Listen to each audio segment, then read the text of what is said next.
Bato de la Rosa, the presiding officer, Senator Robin Hood C. Padilla, the PNP, ladies and gentlemen, mayong hapon sa inyong tanan. On behalf of my fellow Dabaweños, we welcome the Senate Committee on Justice and Human Rights and the Committee on Public Order and Dangerous Drugs to Davao City. We are honored to have our esteemed senators elected by millions of Filipinos here today to help us seek answers and clarity on the recent happenings at the Kingdom of Jesus Christ compound in line with the PNP's implementation of an arrest warrant against specific individuals. On August 24, 2024, at least 2,000 PNP personnel led by General Nicolas Torre III and acting under the directives of PNP Chief General Romel Marbil entered the KOJC compound supposedly to serve an arrest warrant. However, what appears to be an arrest operation has already turned into a siege as PNP personnel have been occupying the said property, private property, without proper authority, raising serious concerns about the legitimacy of the operation. The 13-day operation at the KOJC compound has raised questions from citizens on the integrity and legality of the said operations. Are these operations being done by the PNP still within the bounds of the law? Are the rights of the Filipinos being respected and protected? These are the critical questions that demand answers. The Senate hearing is an opportunity not only for us, the Dabaweños, but for all Filipinos to understand why these events are unfolding in this manner. If the PNP, the very institution that is mandated to uphold the law, is the one who violates it, where can the ordinary citizen turn for justice and protection? Who will defend the rights of those who are powerless? We respect the implementation of any warrant as long as it is within the law and does not trample on the constitutional rights of others. It is our firm belief that the pursuit of justice must never come at the expense of fairness and due process. The Dabaweños are peace-loving people, and we take immense pride in our city's long-standing peace and order, which we all worked hard to sustain over the years. This is a product of the great collaboration among the law enforcement agencies, the LGU, and the public. We are committed to maintaining this harmony, and we will continue working towards a safe, peaceful Davao City for all. Mr. Chair, esteemed members of this committee, I thank you once again for this opportunity. We just want answers. We look forward to a productive and insightful discussions. Daghang salamat. May hapon sa inyong tanan. God bless you all.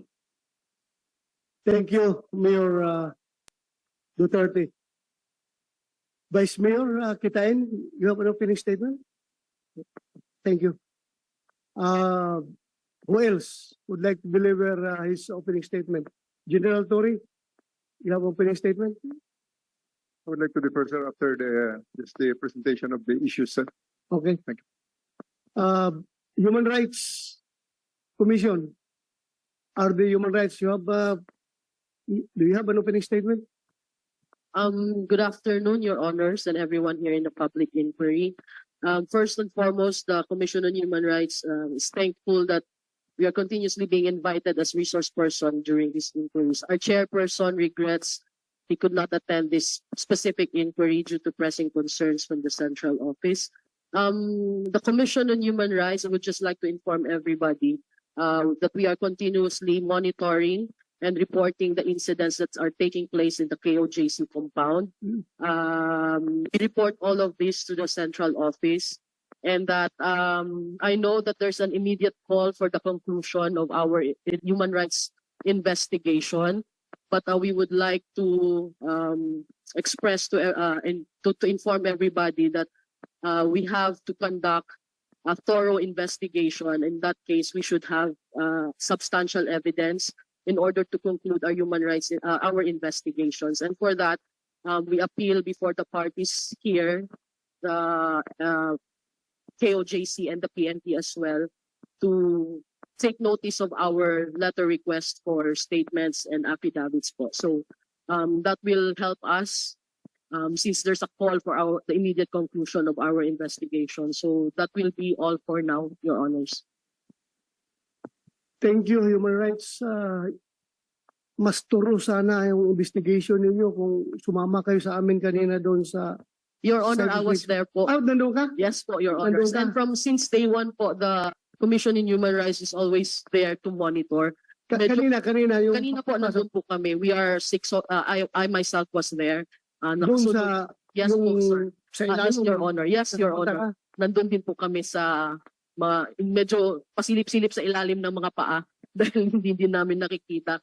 And we were having a hard time following sa inyo kasi pag nakaalis na kayo, doon medyo kumukonte yung tao. Doon kami mas thoroughly nakakatingin at nakaka-observe ng mga bagay-bagay sa basement, sa cathedral. So nagpapahuli na lang din po kami para makaka-observe ng mas maayos. Kasi as mentioned po na Senator Robin Hood Padilla, medyo masyadong madami din, hindi din masyadong ma-appreciate yung ocular inspection. But we were there, Your Honors.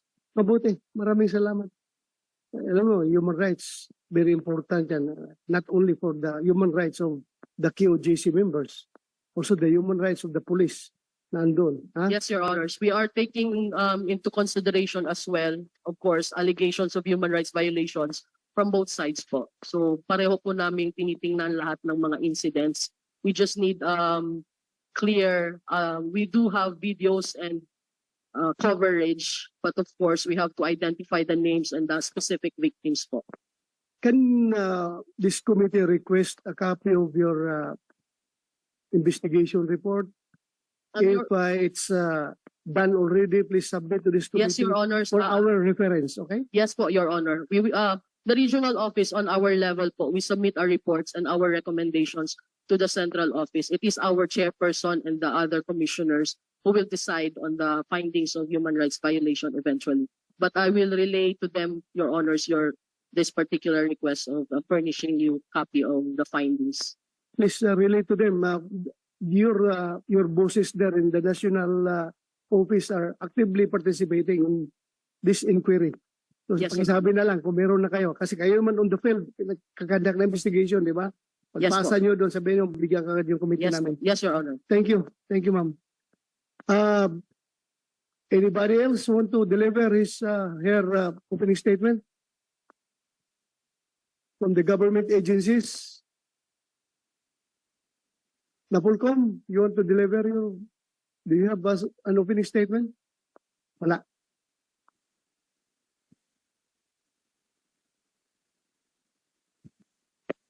Good afternoon, Your Honor.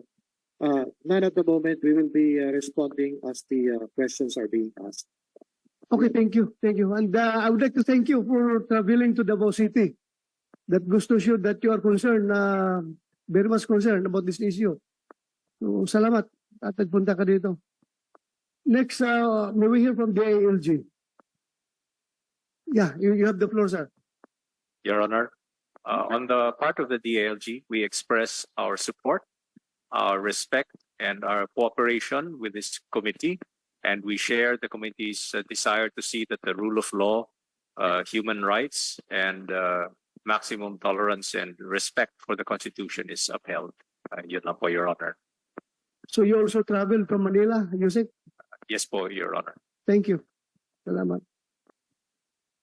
Anyone else gusto mag-opening statement? Torito yun. You have the floor.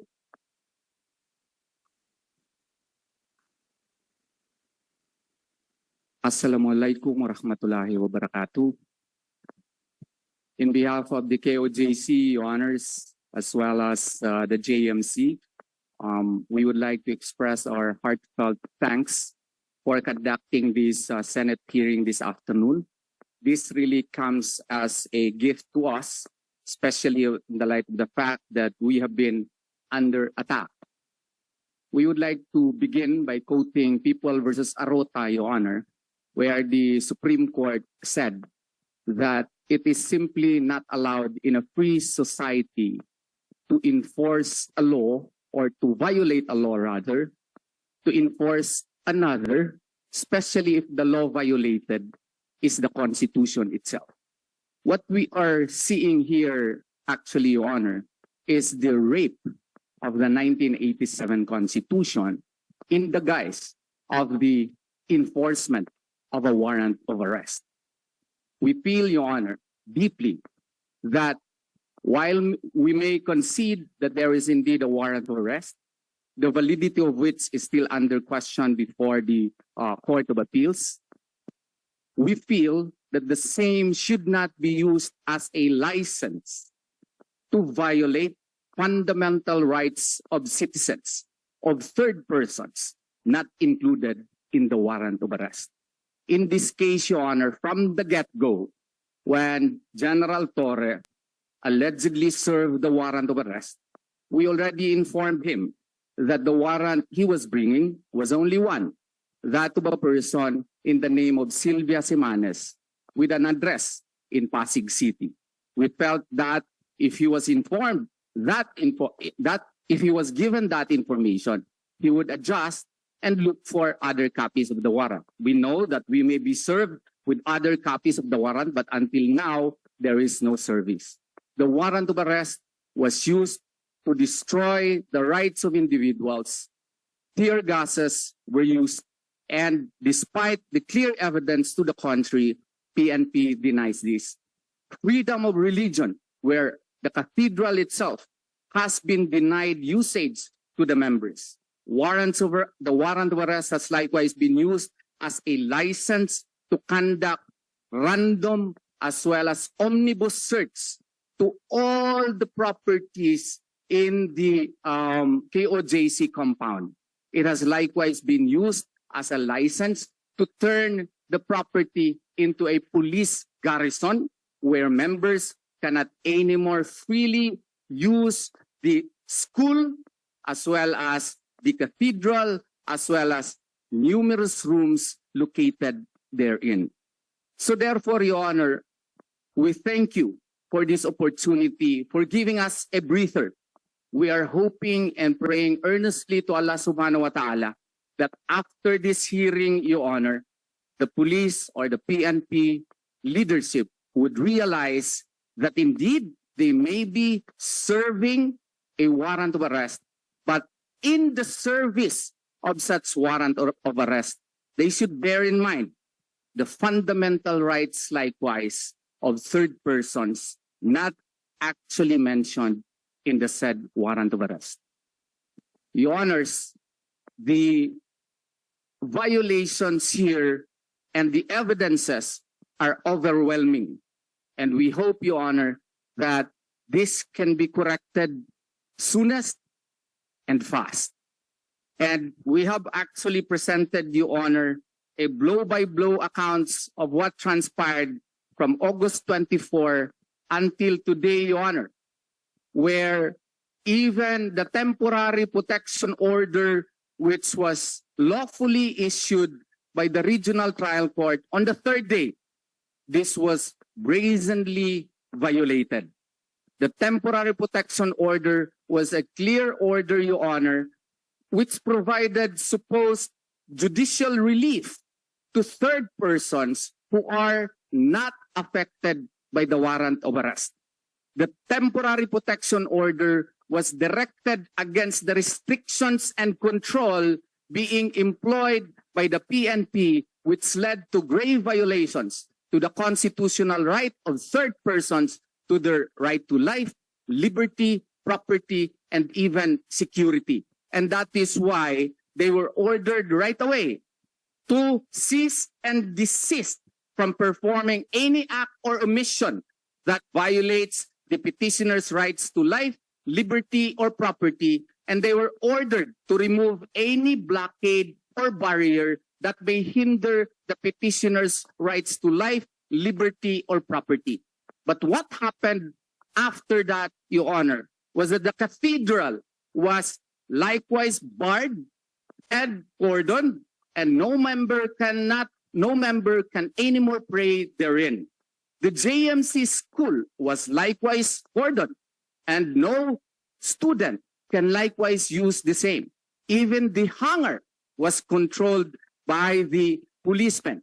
And even the lawns and gardens cannot anymore be used by the members despite and in spite of the effectivity of the temporary protection order.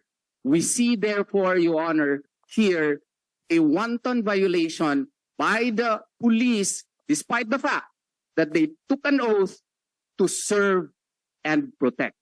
And we pray, Your Honor, that we will be given the chance to show a blow-by-blow account of the various and wanton violations made by the police against the constitutional rights of the members of KOJC and Davaoenos in general, Your Honor. So you have prepared a presentation? Yes, Your Honor, we have prepared a presentation, Your Honor, where we will show all the violations committed by the police. Your Honor. You may proceed. Yes, Your Honor, please.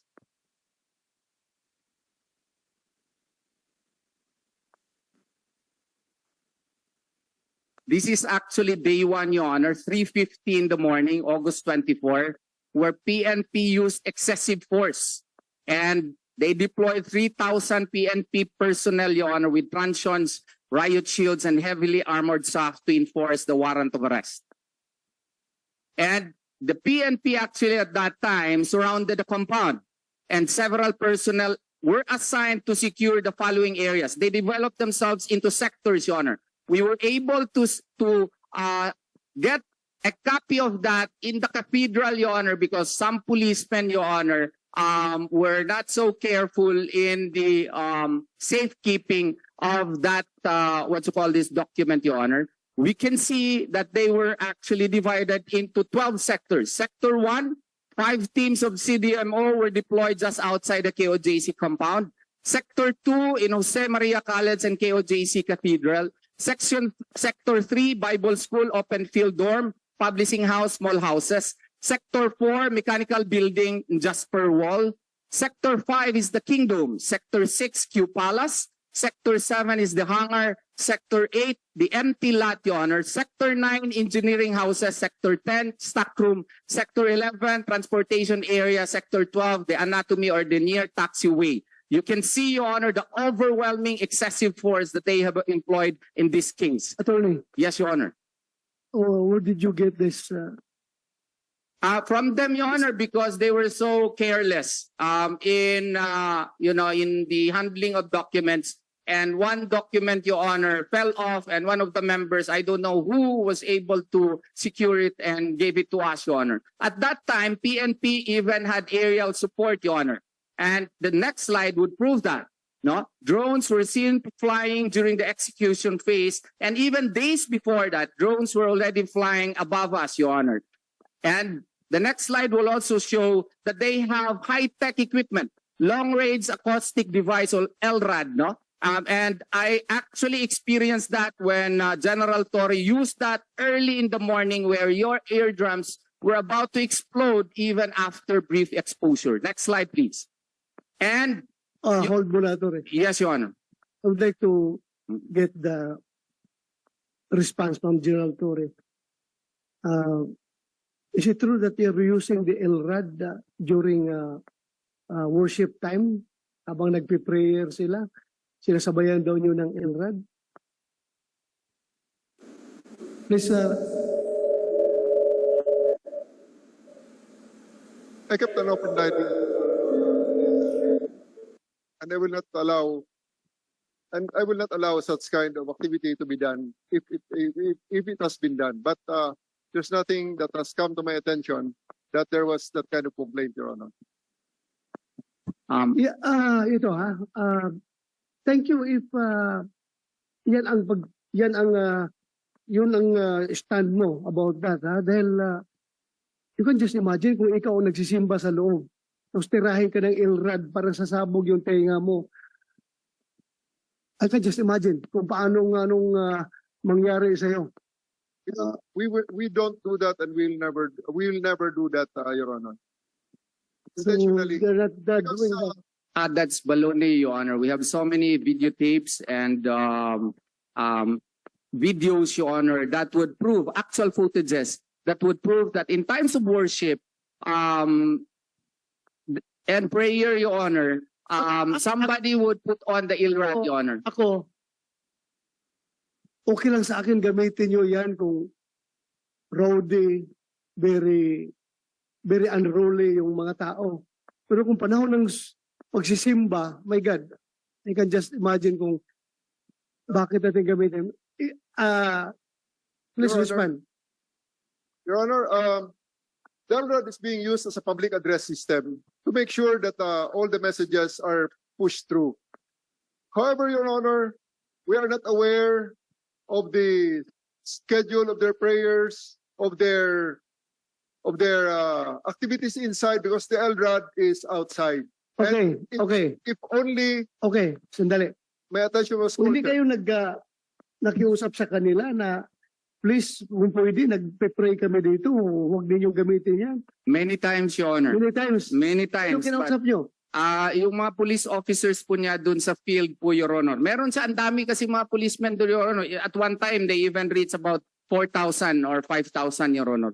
So, especially during the first day, second day, third day, fourth day, Your Honor, napakadami po nila. But, he has the habit of, what you call this, putting that on in times of worship of KOJC members. But anyway, if he denies that, Your Honor, may we continue in the narration of events, Your Honor? You still want to say something? Please continue. Sir, Wait just lang. last rejoinder. Even on the day itself and the next day, Attorney Torion is very fond of making written demands or redress in writing and delivered to me, even on holidays. Simple demand like that can be sent through cell phone, and I have already unblocked him. And I would like to categorically state, there's no request whatsoever. Yesterday, there was a request for the use of platforms or whatever equipment that they want to pull out from the cathedral. That was made, and it was immediately granted because first and foremost, I really don't have control over those materials and equipment, sir. So just a simple text to that matter, to that effect regarding the interference of the LRAD during their worship activities would have been sufficient if there were incidents like that that came to their attention. Thank you, sir. Thank you. Senator, Attorney Torion, please continue. Yes, the next slide, Your Honor, if I may continue.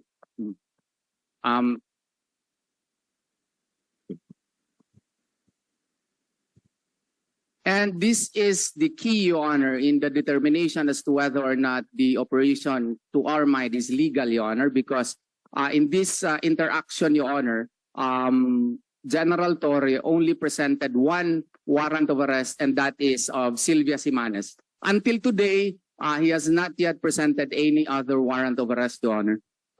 Can you please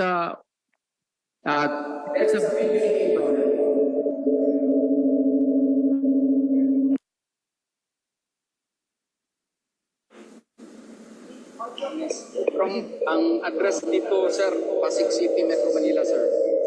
Kung kay Sylvia Simanes po.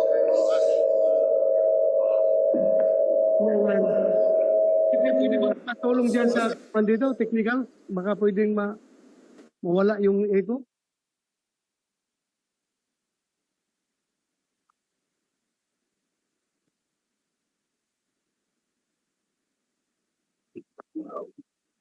Before you continue, Attorney Torion, my colleague here, Senator Robin Hood Padilla, would like to ask a copy of that warrant of arrest against Celia. Please submit that to the COMSEC. Essentially, Your Honor, what happened here, Your Honor, was that he presented one warrant of arrest, if I may continue, Your Honor. And he gave us 30 minutes in order for us to, to ultimatum, Your Honor, to whether we like it or not, they would enter. And I actually used a megaphone, Your Honor, and told him there was actually no need to use force because we were willing to cooperate. And despite the fact that the 30 minutes have not yet elapsed, Your Honor, footages would show that the southern gate as well as the eastern gate were forcibly destroyed, Your Honor, and heavily armed policemen, Your Honor, were immediately attacked the compound. Here, Your Honor, that was his statement. Papasok kami, hindi itong lugar para tayo ay magdebate, magreklamo na lamang kayo.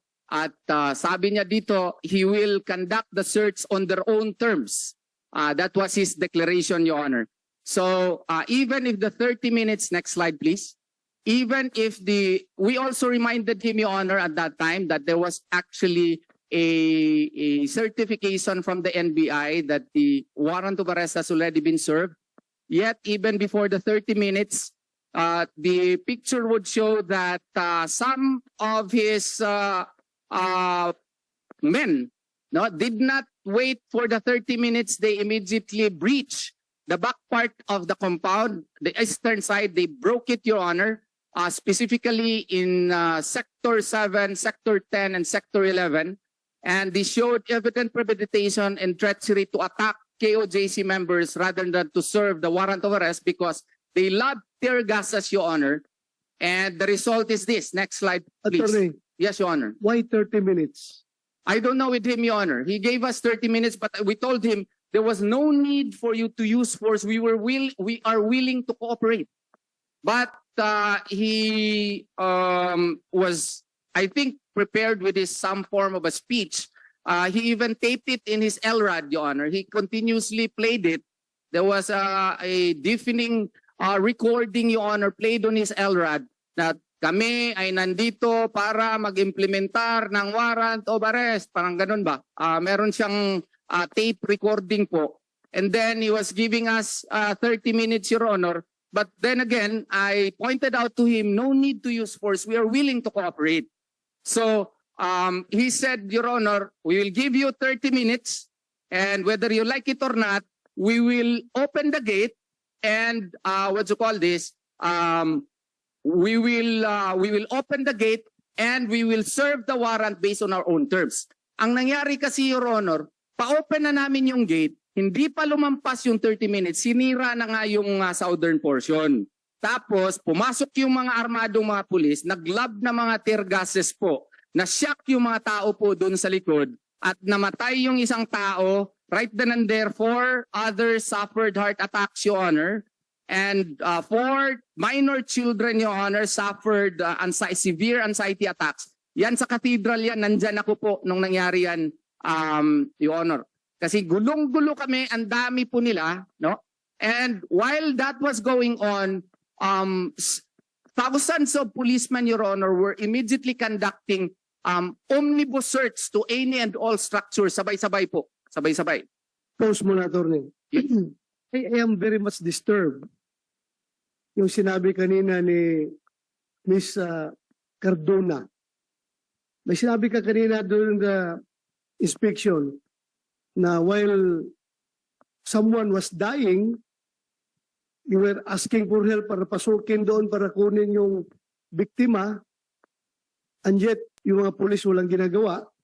Can you repeat that? Good afternoon to this Yeah, honorable please body. continue. Maraming salamat po, Mr. Chair, sa pagkakataon na binigay muli sa amin. Actually, this is our 3rd Senate hearing. Lahat po ng sinabi nila, wala po ng kakatotoo. Lalong lumala ang ginagawa ng mga pulis. Ito po yun. Continue natin. Richard, Yung Pedro, sa tungkol sa tinatanong ko. sinabi na 30 minutes, maghihintay sila bago sila papasok. Nakareceive na agad ako ng message na ina-attack na lang yung STP. So I went directly. Sabi ko, wala pa namang 30 minutes. Puntahan muna natin kasi ina-attack na talaga sila doon sa likod. While we were driving, going to the hangar, may sumabog na. Alam ko may sumabog. My God, saan banda yung sumabog? Nagkakagulo na sila. Tapos yung nasa tower, kanina po yung sa may pader, na ginagrind na nila. Andun nakatayo yung nagbabantay. Sumigaw pa siya na, hindi kami kalaban, wala kami armas. Pero dahil siguro sa pagsabog, yung tear gas, nag-collapse siya. It took 1 hour para ma-rescue siya. Kasi that time, ang dami talaga nila o sa Bisaya pa makalisang, nakakasindak sa dami nila. Yeah, But ito, nakabarricade sila, sir. nakabarricade sila. Go directly doon sa... Hindi na sila tao that Makinig ka time. muna sa Paningin akin. namin, Makinig ka muna sa akin. yes po, Makinig ka muna. kasi ganito, Makinig ka muna. Please go directly doon I will sa... go directly to what happened. We Yung may wanted, namatay na yes. inaksyonan. Yes, hindi nila pinapasok doon. yung ambulance. Hinarang nila. Kahit may inatake na, ang dami na sir, ay inatake na. Sir, binablock nila, yung lahat ng pulis, naka-shield sila. Hindi talaga makapasok.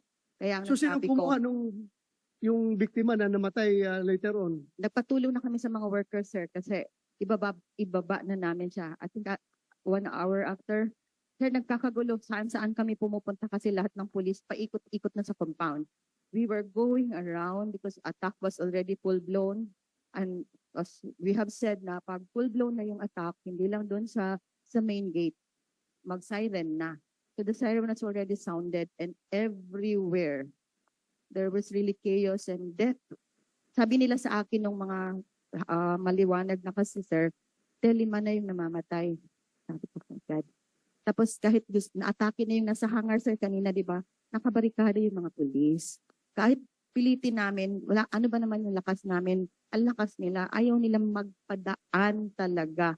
Umiiyak na yung, tulungan mo ako, hindi talaga kami pinapadaan. Inaatake na si Brother Lito, yung engineer namin. Hinaras na nila, gipulatan nila, tinugbog na nila lahat. Hindi sir kami makadaan. Thank Kaya you. nasabi ko, Thank you, hindi thank you. na tao yung umatak sa amin. Thank you ha. General Torre, doon sa namatay, is it true na hindi man lang yung pinapasok yung ambulansya nila para i-rescue yung nag-collapse? Hinaharangan ninyo, then ang mga pulis nyo, wala man lang ginawa para kunin yung tao na nag-collapse at bigyan ng medication, bigyan ng first aid? Your Honor, sir, would you like it to hear from me or from my aide who actually is in the gate, sir? Can I ask him? The most credible person to answer that question, please. Mr. Osmundo Calano, my aide, sir, is the one I tasked to actually request the PNP ambulance to come inside. It's not their ambulance outside, sir. There's no ambulance na hinarang na gaya na sinasabi nila. Alam nga naman, sir, na ang kanilang ambulansya nasa labas. Sige, Ito po si bigyan mo Osmundo Calano. sa aid. Good afternoon, Your Honors. Nung nagsabi po sila na may ganun, Sandali, nakapag-oath ka ba? yes, sir. Kanina? Yes. Sige. Continue. Nung dumating po yung ambulansya, nagsabi po yung ambulansya kung pwede silang pumasok. So immediately po, sabi po namin, sige po, pasok po kayo. Pero sabi po nung driver ng ambulance, kakausapin muna daw nila yung mayroong sinasabing attorney doon. Sandali, hindi ka pa daw nakapag-oath. Nag-oath ka naman kanina? Sir, Ah? sir. Okay, please, Kumisek, administer the oath. Yes, sir. Kindly raise your hand, please, sir. Do you swear to tell the truth and nothing but the truth in this public hearing and investigation? Yes, sir. Thank you, sir. Continue. Sorry, sir. Nung sinabi po na meron daw pong nahimatay doon, marami nang nahimatay. So immediately after, sir, pinapapasok na po namin yung ambulansya.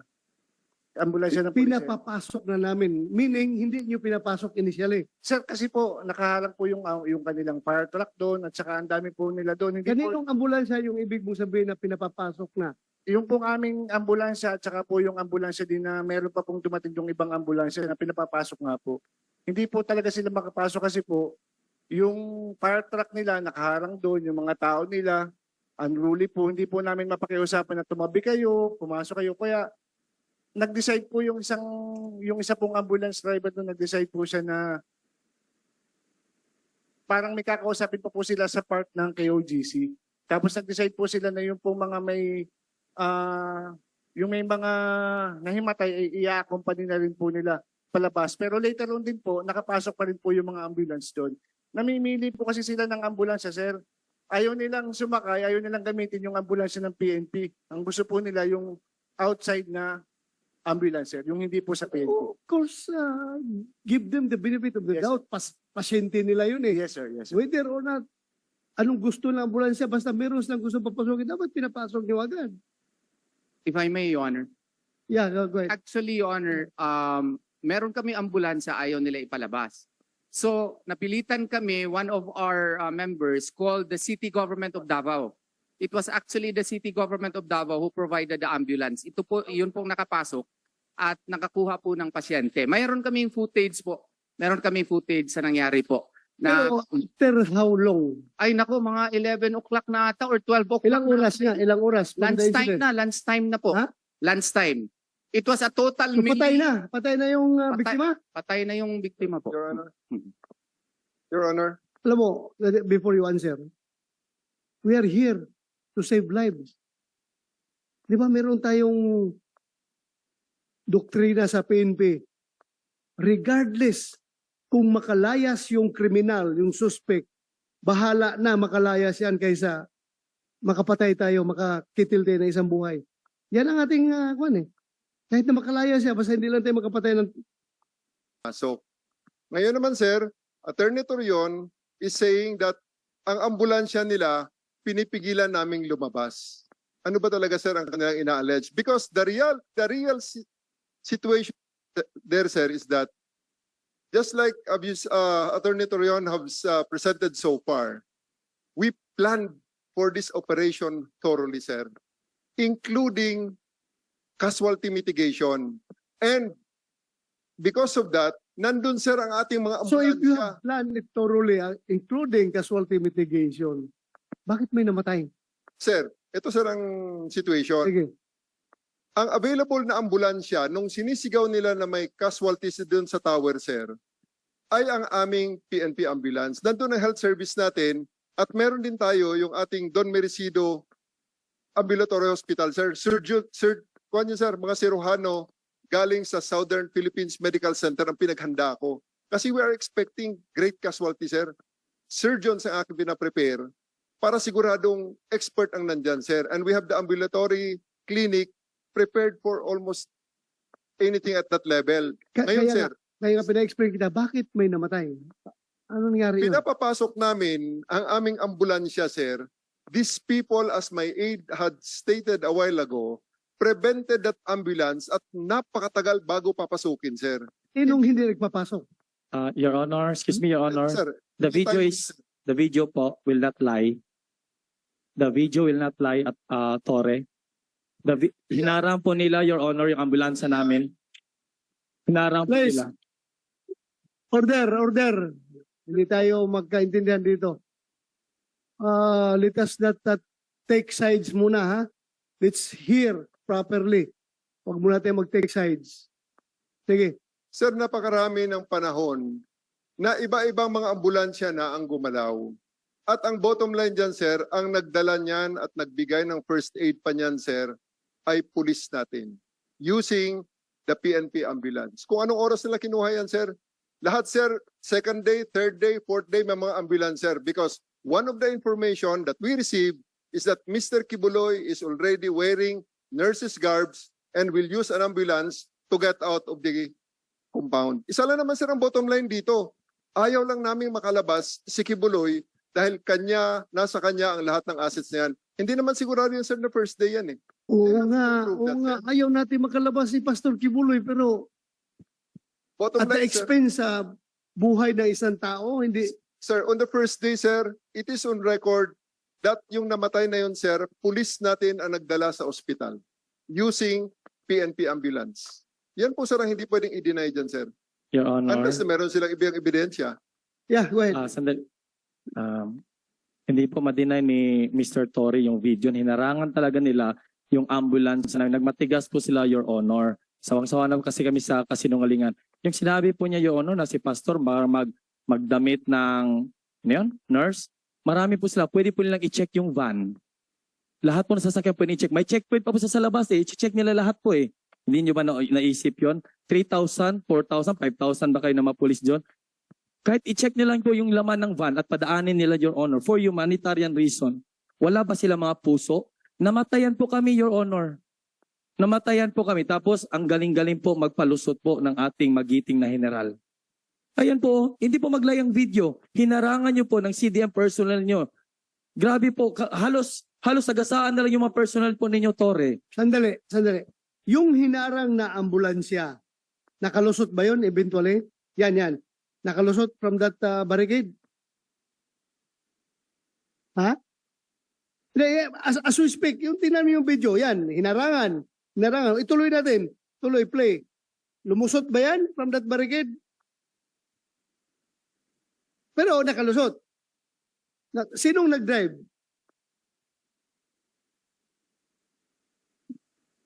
So nakalusot siya. Pero hindi yan nagamit doon sa pag-rescue. Yung pagharang ng ambulansya na yan, saan ngayon ang victim? Nandoon pa sa loob? Nasa loob pa? Yung nag-collapse na victim. Ha?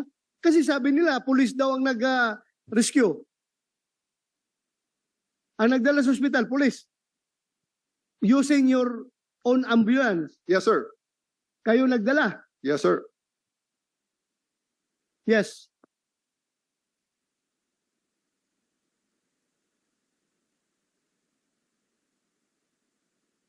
General Torre just insinuated now that this footage could have been taken any day, di ba? Hindi niya alam, pwedeng the following day, pwedeng day 2, pwedeng hindi kami yung nagsisinungaling that it didn't happen on the first day.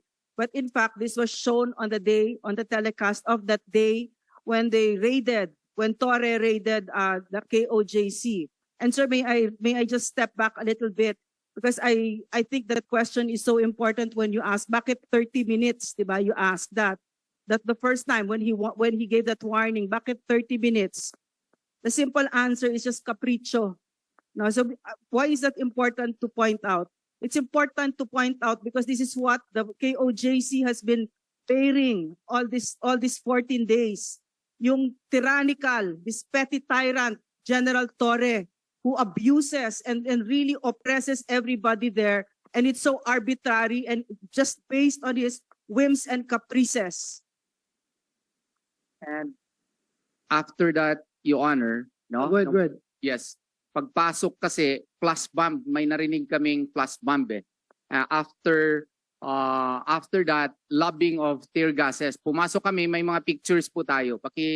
Ano mo yung pictures nun? Tapos na yon, no? Nakita na ba yun? Yan, patay po. And then after that po, we checked with, kasi ang gulo. Hindi ko na malaman po, Your Honor, during that Sandali, time. sino yan ba yung namatay? Yung nakapula po ang namatay. Yan ang Yung namatay. nakapula. Yung iba kasi na heart attack, Your Honor, 4 yung na heart attack. 5 sila lahat eh. 4 yung na heart attack po during that time. Akala nga namin 7 yung namatay. Nag-report yung SMNI kasi sa kadaming naming i-attend, no? Na misreport 6 ata or na-revive yung iba, no? And then during that time, naguguluhan ako kung sino ang susundan ko sa mga pulis pag-search.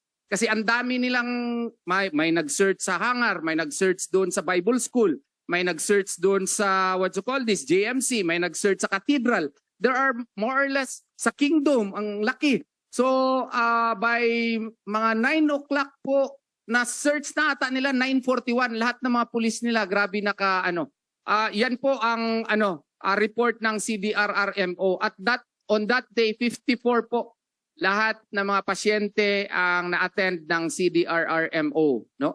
51 were transported to SPMC at saka 3 yung na-treat nila on-site and all of whom are members of KOJC. Next slide please. Attorney, Yes. balikan mo nga yung slide nung una, yung nandoon yung namatay, yung nakapulang t-shirt. Yes po. Oo.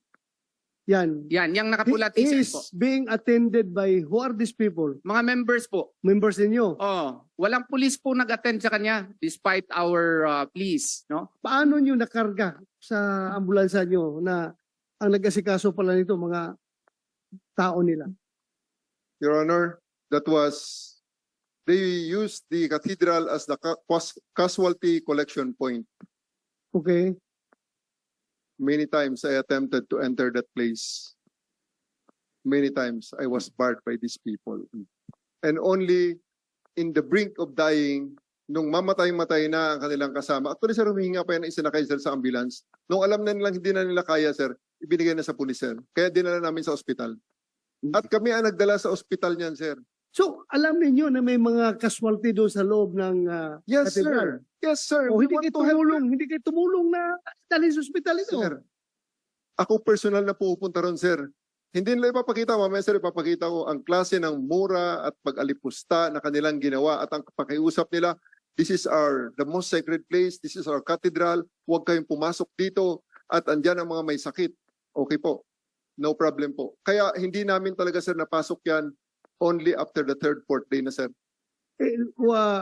Ano yung nakita ko doon kanina na ginawa ninyong communication room yung cathedral? We will, Nandun yung mga radyo. we will answer that sir sa aming briefing sir. May briefing din ako na present sir. Just answer directly today. Kasi sabi mo na hindi nyo kontrolado. Pero nung nag-inspection ko ngayon doon, control din yun. Nandun yung mga radyo ninyo. That was the Explain. place, sir. That was the place where we detected the live and breathing 6 feet underground in the bedroom of Apollo Quiboloy, sir. Pating aso Kaya nandun, sir. sabi ko muna about control Yes, sir. of the cathedral. Kasi sabi mo, nung nangyari yun, may namatay, hindi nyo kontrolado, hindi kayo pinapasok ng Yes, mga sir. Yes, sir. QGC members. Yes, sir. Pero ngayon, apparently, you have full control of that establishment. Pinuntahan ko, nandun yung mga radyo After niyo. the third or fourth day na, sir. After na. Third, fourth day na, sir. Sir, Sige, thank you. if I may, sir, with due respect to the good general, during that time, sir, para siyang si Hitler eh. Para siyang si Hitler. Medyo maalanganin ka maglapit sa kanya kasi tapang-tapak na, shock and awe, no? Shock and awe yung kanyang ginamit po noon. Imposible yun na kung gusto niyang pumasok sa cathedral. Sino ba? How can an armed members of the KOJC resist the general who actually, he just said it, expected casualties. He said that. He expected casualties in the mere service of a warrant, no? Attorney, Yes, Your Honor. pag magkanda ka ng operation, you expect for the worst palagi. Kaya naka-ready na yung mga lahat ng posibleng mangyari, paghandaan mo. Kaya mag-expect ka rin ng casualty talaga. But yun lang ang tanong ko. Gusto ko maklaro, kaya nga pinutol ko yung presentation mo. Kasi interesado talaga ako to bakit namatay ito. As you said, per your allegation, na umabot pa ng 1 hour bago ito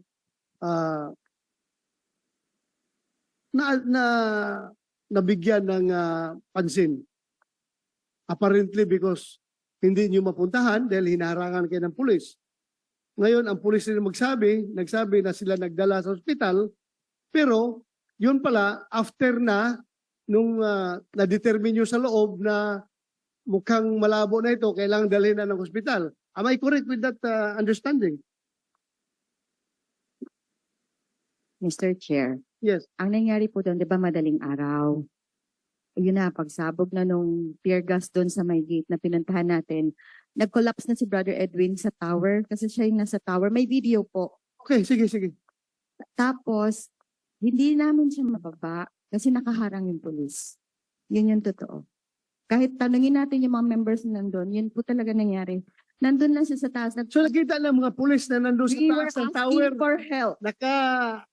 Andun siya sa tower, kung makita nyo kanina yung may mga sino mga nakabatay tao mo kami. doon sa tower? Banda? Wala, ang mga pulis nakaharang sila Sir. nakabarricade. Oh. That tower, sir, is occupied by KOJC, sir. Hindi lang naman mag-isa. Kailangan sagutin. So, it's already 8:16 in the evening. I think before we suspend this hearing, I would like to get the commitment of the PNP. Ano ba talaga? Are you willing to sacrifice the future of the children ng mga estudyante? Hindi sila makapag-aral dahil sa continued presence niyo dyan sa area? Sir, we are not preventing them. Ha?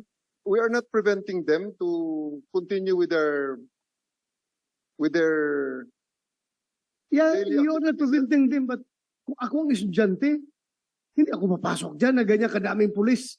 Hindi ako papasok dyan. Ako teacher, hindi ako komportable na magkaklase dyan kung ganyan kadaming pulis sa loob. I think more than me, sir. There's one person that we can ask to end all of this, sir. And Ayan, I think we know who he is. Kaya Because nga, your quest for the arrest of Pastor Kibuloy would mean sacrificing everything. Yung mga bata na nag-aaral, yung mga tao na nakatira dyan, ganun ba? So you will continue to stay.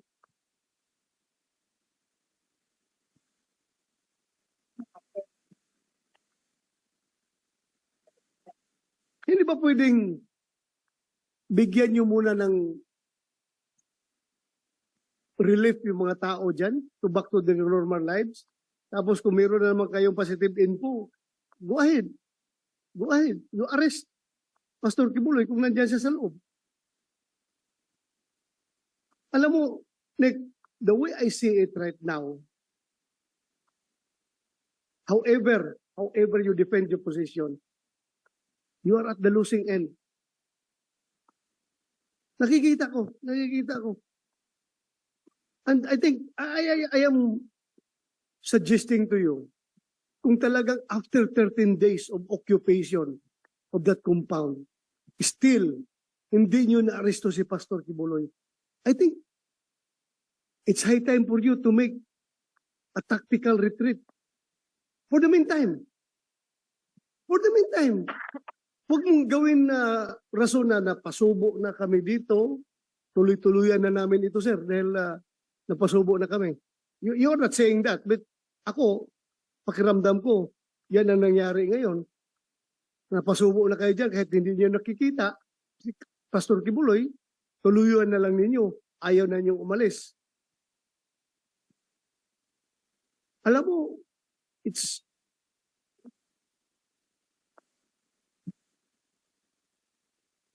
kung babalik sa normal yung buhay ng mga taga QJC, pag umalis kayo dyan, pati yung mga pulis natin, babalik rin sa normal yung buhay nila. And we are not preventing you from striking back. Kung meron kayong mabigat na informasyon na nandyan talaga si Pastor, pasukin nyo, arestuhin nyo. Pero continuously staying there is detrimental to both of the parties, QJC at saka kayo, police. Detrimental to both sides yan. I am appealing to you in the name of humanity. Please be human enough to consider all these things. Please be human enough.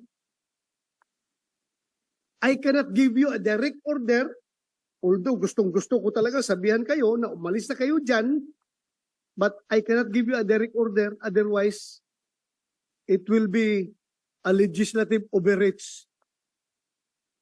I am not part of your chain of command. Hindi ko kayo pwedeng orderan dyan.